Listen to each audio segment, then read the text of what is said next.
Hello and welcome to Kalico-K. We're starting a lovely brand new venture, and so I thought to start with, being as we are in this current climate and everything's a little bit stressy, I thought we'd start with a slow stitch, and I'll introduce how and I'll introduce why, and we're going to do this in 3 parts. So this will be part 1. And this is a great place to start. So we're going to look at resources, we're going to look at some embroidery stitches, and how you get the inspiration to start one of these projects. So Kalico-K is normally in classrooms. We're usually teaching workshops or doing demonstrations, and I run patchwork classes and so forth. But obviously at the moment we can't do this, so we decided to take it online, and hopefully you'll enjoy it just as much. So before you start doing any slow stitching, one of the key elements is obviously a cup of tea or a glass of wine. I like to put music on when I'm doing it by myself, so if I'm sitting stitching alone, just having some mindfulness quiet time, then music gently in the background is often really lovely. It's a really nice way to work. So one of the things that I did notice this morning when I was out was that my snowdrops have finally popped open. They've been little tiny pearls for the last few weeks, and it's been very cold. And this morning I had proper snowdrops, and I also had catkins. So I've picked a few, and this is going to be my inspiration for spring. We're going to do four slow stitches through the year, and we're going to make them seasonal, but there'll be lots of other content in between. So you'll have a spring slow stitch and an autumn slow stitch, a winter slow stitch and a summer slow stitch, and they will be in the right order. So this is going to be the inspiration for this morning's slow stitch project, and this will go over 3 parts. So here's my snowdrops. So 3 of these, or 2 of these, I think are snowflakes. So they're the bigger ones, and I'm kind of basing it off them really for the stitching bit. But I also have these beautiful little doubles, and so if any of you, can you see, it's so exquisite. So if any of you really enjoy embroidery and you want to make them a lot more detailed, then you can take your inspiration from a more fancy looking snowdrop. But I'm going to just stick to the simple ones for this project. So we're going to start off with a 12.5-inch square of calico. Generally what I try to do is have a base fabric that is completely neutral, and that way then whatever you add to it isn't going to have a cast behind it. You can also stitch through with wadding underneath as well. So if you wanted to have a slightly quilted effect and have it a little bit thicker, then use some fine wadding underneath. It works either way. I'm just going to use basic calico for this. I'm going to free hold it for the one that I do this morning, but if you find free holding difficult, you can always use an embroidery hoop. An 8-inch embroidery hoop will fit perfectly on a 12.5-inch square, and it will give you freedom to move around if you needed to. If you wanted to do bigger, obviously do bigger. Slow stitching is a lovely way to do journaling, and so you could do a whole roll. You could have a length of calico, a couple of meters, 1.5 meters, and you just do a section every now and again, and you roll it up and make it like a scroll. So it's telling a story. These are just going to be done as individual squares, and then they'll probably be made into a wall hanging at the end of it, so they'll get stitched together and then put on a piece of dowel or a branch or something. I love using natural woods. So and the other thing to think about as well is the fact that there's no pattern, there's no instructions, there's no right or wrong. You can't go wrong with a slow stitch, and that's the beauty of it. You don't need to have really neat stitching, and you also don't need to have straight lines. You don't need to leave straight lines. You don't have to turn over edges. There's nothing like that. You can fray your edges out. Really, really good therapy for those of you who don't like uneven edging. And you can use up scraps. So what I've got here are a few little pieces of fabric that I found that I thought might actually work for this project. And over the last few weeks we've had some pretty cold weather, and there's been lots of mornings that I've gone out and there's been these beautiful frost patterns on the car, like leaves and feathers. And so I'm thinking that I'm going to try and work that in to my stitch this morning. The first thing I found when I was looking for resources, I was kind of gathering stuff together, was this lace. Now, it's quite old. I like using bits of vintage stuff in there. You get some good textures. Doesn't matter if they're a little bit marked, because you'll stitch over them probably anyway. This has got roses on it. I don't really want roses in it, but what it has got are some really good leaves. And I think if we cut some of these out, they'll actually make some quite good frosty patterns. And I do want to just show you. And I'm not going to worry about these little fray bits around the edges, because they'll actually add to the texture. So they look quite nice.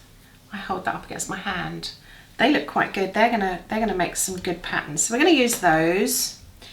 And I did wonder about having some snow in there, because we have had some snow, not a huge amount down in the south of England, but we've had some. But I think I'm not going to worry too much. I'd like to concentrate on frosts and snowdrops and keep it quite sweet and light. I also found this is a corner of a handkerchief, so recycling is absolutely key here. I did find one that had kind of dandelion flowers on it, but not too sure I'm going to use that, but it was an idea. Some more of the lace. This fabric had some grass, bits of sort of grassy areas and things, and my snowdrops come up through the grass in part of my garden, so I want to incorporate a little bit of that. It's odd fabric. It might turn up again in a travel slow stitch or project somehow. And then I had some scraps of fabric. These were just bits of sample, but they have got some quite nice strappy shapes going on here, so I thought they might be quite good to cut for leaves and things. So I'm gonna have a go at that, use that.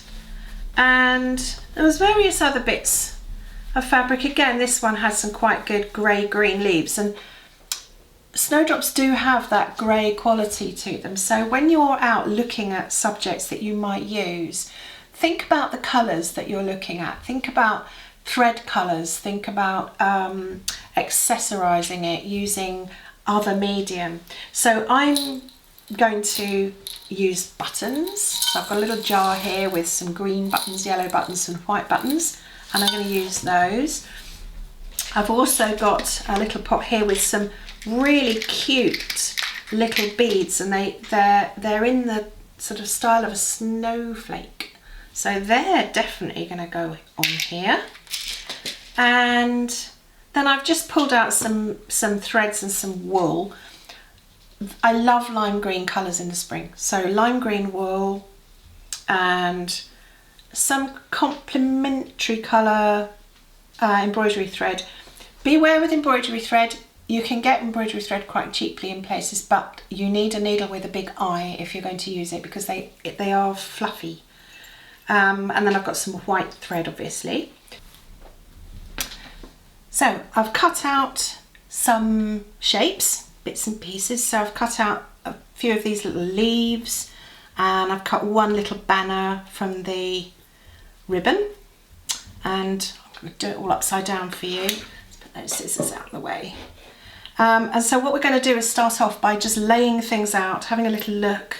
I'm going to just do it my way round first of all, and then I'll twizzle it around. So I'm thinking have the grass over here because it's a stronger colour, and then laying these little fellows out, so that way, and some over here, so they sort of link together a little bit like you would see if you went out in the morning and you had a look at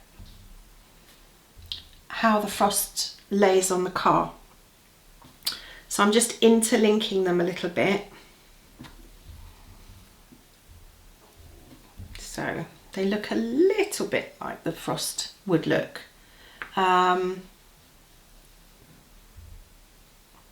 Overlapping slightly, some of them. These actually have a curve going one way or the other, so, and they don't really matter which side you use them, so you can direct them. So look at the way that your resources sit. I'll have that one going that way. And then the leaves, I've cut out some sort of strap shapes, and I'm thinking I'm going to have a clump of snowdrops somewhere centrally here probably. So I'm going to just tuck these leaves and just have a couple of leaves maybe in there. And you can move them around because you're going to pin them first of all anyway, so you can always move them. So we're going to just pop a few here, and then we're going to use a stem stitch, and I'll show you how to do that in a minute. I'm going to show you on a hoop. It's slightly easier if you have stiff hands, stiff fingers, arthritis. You find that having to hold something rigid for a long time is hard. Then use an embroidery hoop. It makes life slightly easier. I'm okay at the minute, but there will become a time when I probably won't do this freehand, because I'll need a bit of support, and that's all it is really. It's just helping you out. So I've laid them roughly like that, quite like that, and I've put the leaves in, and I think my snowdrops will come out from here. So I might move those over a little bit and give the snowdrops a bit more room, and I'll pin those into place. And then these are these little beads, and I'm not going to be too precious about where they go. There's a couple of big ones and then little ones, and I'm going to use them to support and hold down some of the leaves, but really they're just there to give a little bit of extra sparkle for the frost. So maybe like that, a couple of them over there. And it just lifts it a little bit, so as the light catches it, it gives that extra feeling of frostiness and a bit cold. So I'm going to pin these down, and then we'll stitch these in. So glasses on, necessary evil, a bit of tea, and I'm just going to pop a pin in each one. If you prefer, you can tack or baste these down. If you're, if you lay something out and it's a little bit complicated, or you want to just see a whole thing. Sometimes with slow stitching you do a lot more layering. This is quite a simple one, but if you're going to do more layering of fabrics and you're doing it more of a journal or a more complicated pattern, and you want to layer things on, then it's quite a good idea to actually tack the base layer down, and then you're not layering pin on top of pin. You can just put it all down in one go and then pin it, but you'll need to take it apart once you've decided what to do. So what I do is, if I'm doing a complicated one, I'll lay it all out, and then I take a photograph of it, and then I can take it to pieces again afterwards to start stitching my base layers. But I know what's going to go on top and what's going to go where, because it's really easy to forget. And you lay it all out and think, oh yeah, that looks great. And then you take it to pieces, damn, where did that go? I have no idea. So take a photograph of it before you deconstruct it again. This one's not too complicated, so I probably won't worry, more or less going where I want it.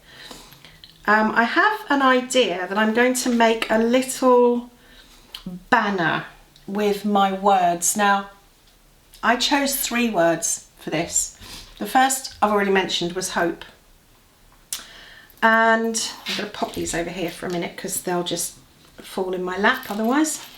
The second one obviously was spring. Really, that was the thing that was so lovely about the snow leaving, and then all of a sudden under the snow were all the snowdrops and the crocuses. The crocuses are all coming out now as well. And it was like a lovely little surprise. So everything was new, everything was hopeful. Spring had almost arrived. So my 3 words are going to be new and hope and spring. So I'm thinking I'm going to do a little banner or something over here. So I'm going to leave a space, and I quite like the idea of overlapping maybe that leaf. So I'm going to put a pin in there this way, and that will remind me to stitch to that point. It's really easy to just get carried away and stitch all the way up. So if you want to do something like that, just put a little reminder in, and that will stop you from becoming a bit overexcited and stitching like mad. So I've pinned these little bits in place, and I've tucked the leaves underneath things. So if I turn this round, there's a grass base and a hark to the fact that I've got snowdrops in the grass. This is just literally just an inspiration piece.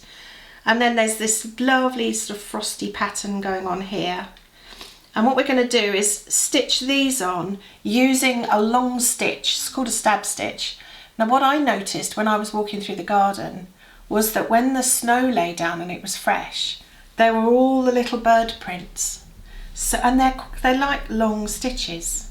So you could use bird prints and just stitch these on, each of them, with a bird foot.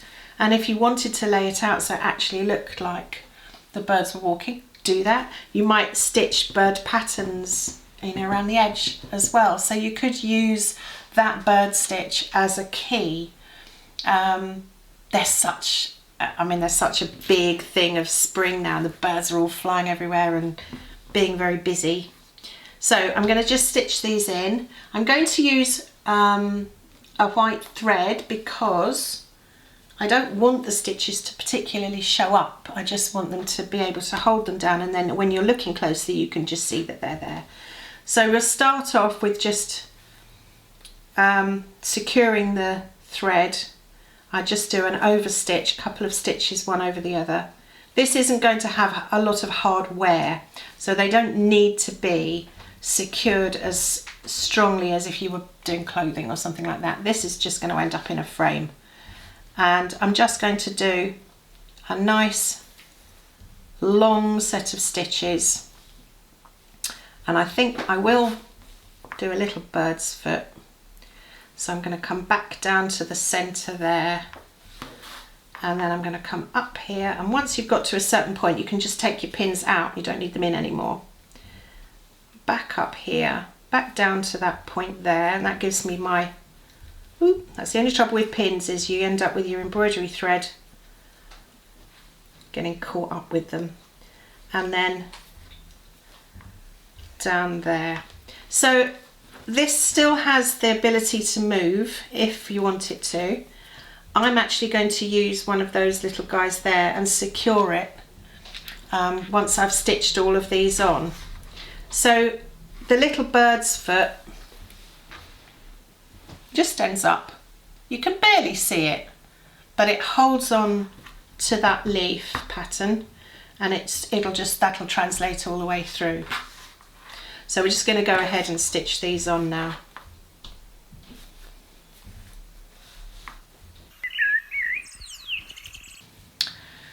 So I'm going to show you how to do couching, and this is where we're going to attach some other items. So in this case we're going to attach some wool, because when we come to do the leaves on our snowdrop we're going to actually use some of this lovely bright green just to go down the center. So for couching it's very, very simple.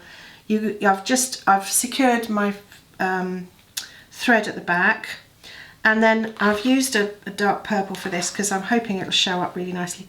So you come over, you do a very straight stitch, and you just hop over the top of whatever it is that you're attaching, and you just make a little stitch, and then you come down on a diagonal back up again on the other side and back over, and you just do, oops, let go, and you just do another straight stitch. Now I'm doing quite big increments in between. You can do much smaller increments if you want to. I would normally be doing this the other way around, so I keep knocking my hand into things. And you can change direction.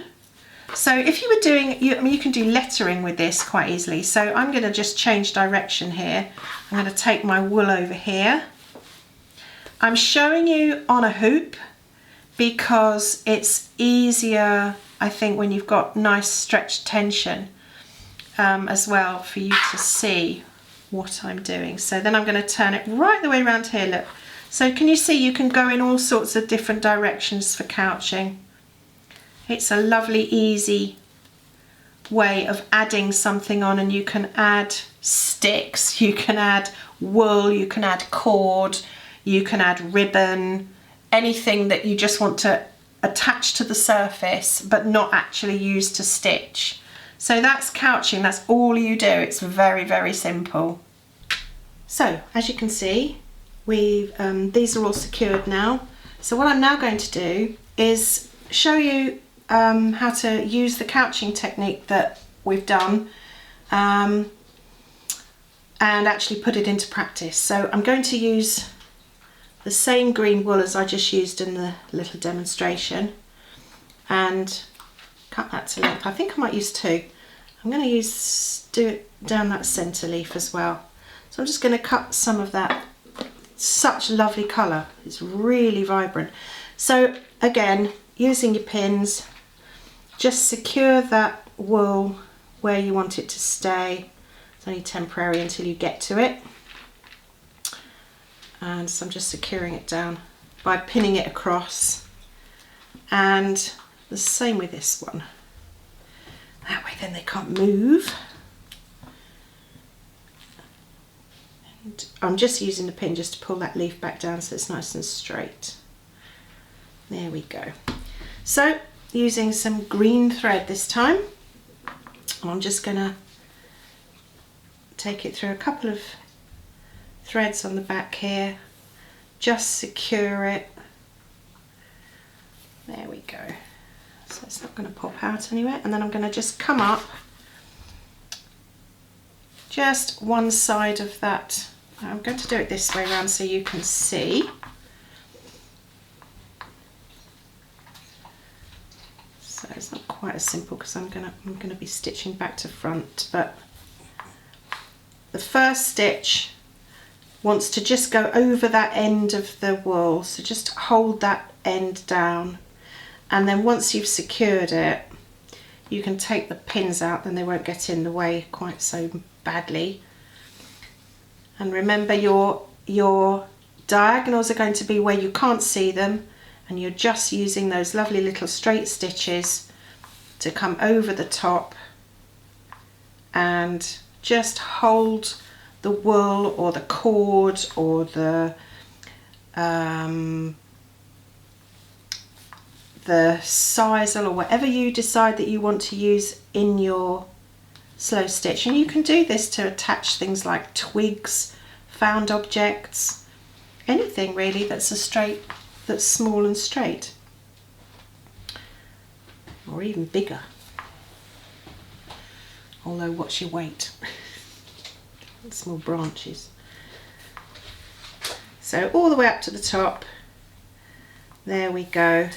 There's one couched, and then I'm just going to couch the second one in for you. So the stitch I'm going to show you now is called stem stitch, and this is the stitch that we're going to use to make the stems of our snowdrops. We're also going to use this to create the leaves. So we're going to go up and use this stem stitch up the strap leaves that we're putting into this section. When we go to part 2, we'll be using stem stitch for the snowdrops, and when we go to part 3, we'll be using stem stitch for the twigs that the catkins are going to hang off. So I've come up here. You come in and make a stitch. I'm going to make big stitches so you can see. So you go back in, but you come out halfway down. And then when you do the next one, you want to make sure that your long stitch here is always on the same side. So I'm pulling it towards me. I'm coming back halfway.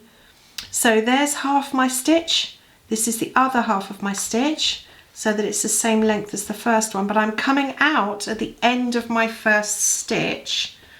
So I'm creating another long stitch, but it's alongside. So it gives you a much thicker stitch than if you did perhaps a back stitch, because you're overlapping. So can you see you've done it again? So you always want to have this slight diagonal look, but you do create a lovely big stitch. So I'm going to make sure that my needle always comes out on the same side. There we go. And then again I'll do one more. So you're going in, coming out at the end of the stitch you've just done, pulling it tight, and there's your stem stitch. So it's a very simple stitch to do. You don't need to be horrendously neat and tidy, especially when we come to do the twigs, because they're going to be quite random. So that's your stem stitch. Okay, there's your second stem. So now we're going to use the stem stitch that we did again for in the demonstration that I just showed you, and just secure at the back there, and we're going to stick this second leaf in place using the stem stitch. And the stem stitch is a really good one for attaching, but it's also lovely to actually create a stem. So coming in big stitch, coming back half, coming back to where you began, and you just run that stem stitch up the center of the leaf. So the leaf can move. I'm quite happy for this leaf to have moving edges. They might fray out a little bit, just give a little bit more texture, and that's fine by me. They might end up being overlapped by the snowdrop petals when we come to put those in, and we're going to be doing the snowdrops in part 2. So this is going to give you your background, and you'll have a chance then to go away and have a little think about your inspiration, and maybe gather some resources, get the right kind of cotton, have a look through your stash. This is such a good way of using up stashes of all sorts of bits of fabric that you really don't know what to do with. You might have an end of something, you might have something that's got memories, but you don't really want to put it in something that it's going to disappear in. You want something that maybe will go on a wall, or you might decide that you want to make a really lovely card for somebody, and you can use up bits of fabric and lace and so forth. I've got lots of handkerchiefs that were my grandma's, and I use corners of those quite often in slow stitching.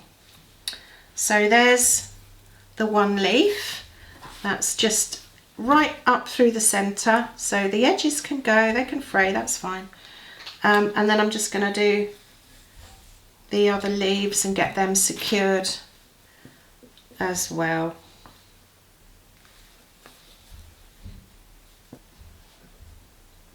So here you can see all of the leaves are on, nicely attached.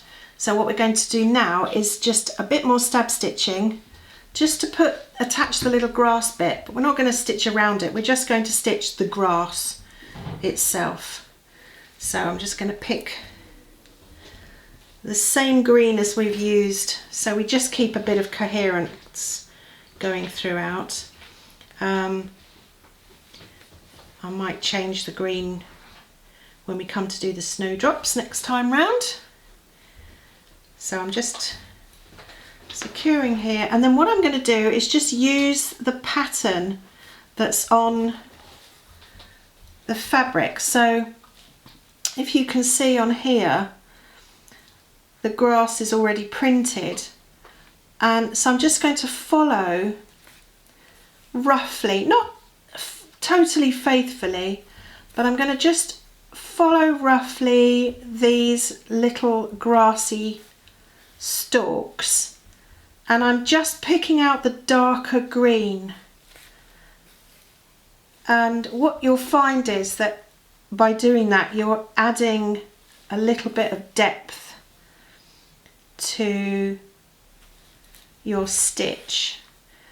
I've done this before. I've got a quilt that has got rose patterns in it, and instead of quilting where the rose patterns were, I just used the patterns and actually embroidered through and used that as part of my quilting, because it was a hand quilted throw, and it was quite effective, and it just breaks it up a little bit. You know, sometimes you don't just want straight lines or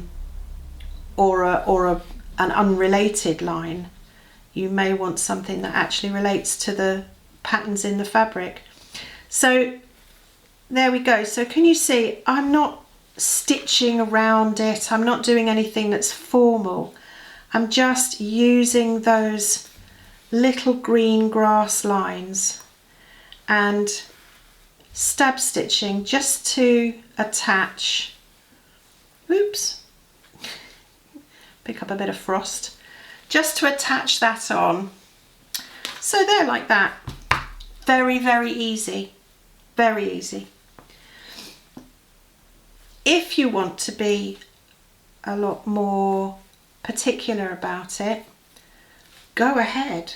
The lovely thing with slow stitching is that there are no rules, so you can just stitch as slow. I mean, some of the slow stitching would maybe take a week.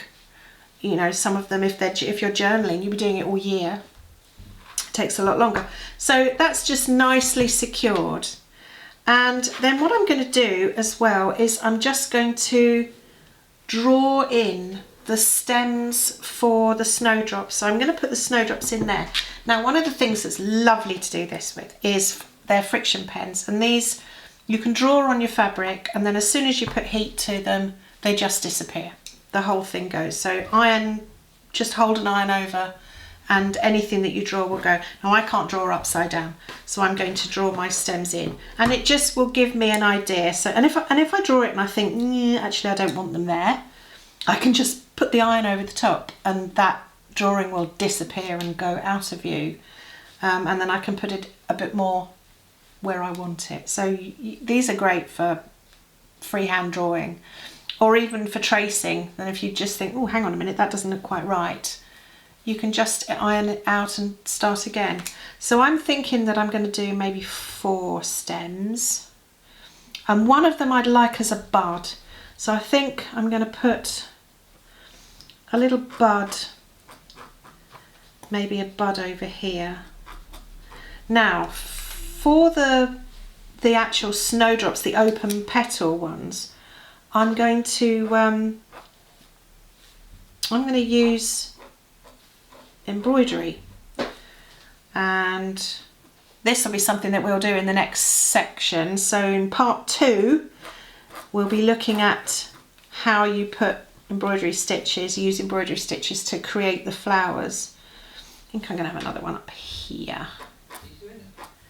and then I'm going to use buttons and more stem stitching possibly, and create those lovely flowers. Now, before we stop, one last thing, we need to pop these little guys on. Very simply done. White thread. I'm going to use a big one in the middle somewhere here, I think, and I'll show you with the big one, it's probably easier. So white thread, up we come through the center, and then over one side, underneath. That will go down and secure that side, and then down through the middle, back out again, and then I'm just going to put 3. So they're just coming up and going back into the center again. Very simple. beads, buttons, anything like that. It all adds a little bit more texture, and then I shall just secure it at the back, and then I'll go on to put all the rest of them on in a second. So that's part one. In part two, we're going to start stitching in the flowers and looking at what else we can add to our stitch.